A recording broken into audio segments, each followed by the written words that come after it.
جی محترم جن آدم نبی کریم صلی اللہ علیہ وسلم عیدان روچا حکم داتگن کے اہم عیدگاہ یکریا بیان تو آکے پاک و صافن مثلا نہانا ہما جنین بیماری نیستیں یا نفاس تو کا نہان تو آ نماز ہم شریک بنگو، اور اگر آ پاک نہا بلے یکریا بنندن تاکہ ہما عید خطبہ یا گوش بدارا سمجھتے ہیں. تو برحال آجن آدم ہے کہ پاک و صاف ہیں یا آتی بیماریاں تو کا نہ ہیں تو آتی لوگا سمجھنا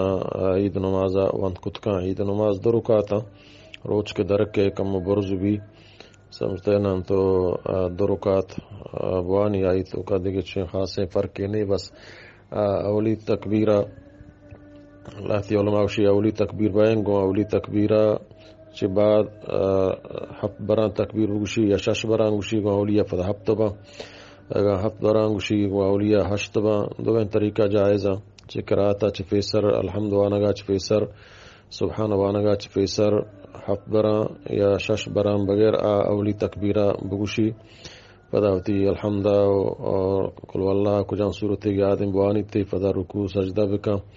دومی رکعتک فاد کے فدا چکراتا فیسر پنچ بران اللہ اکبر بوشی نم پدا ہوتی کراتا بوانی اور ہوتی الحمد صورت بوانی فدا رکوع سجدہ بکن تحیات بکن سلام بچ کر رہنی. تو جنی آدم وانت کت کا مردے ہم اودا اگر ہوتی لوگ تو کا بعض مردینا جماعت ہم کت کنا جنی آدم پشتابا مردین دیمابا ہوتی نمازہ وانا دے خطبہ ضرورت نہیں لوگ تو کا البتہ ہوتی نمازہ وانت کت کنا سمجھنا انفرادی وانا ہم وانت کت کنا اجتماعی وانا جماعتا وانا تو وانت کت کنا. اللہ عالم.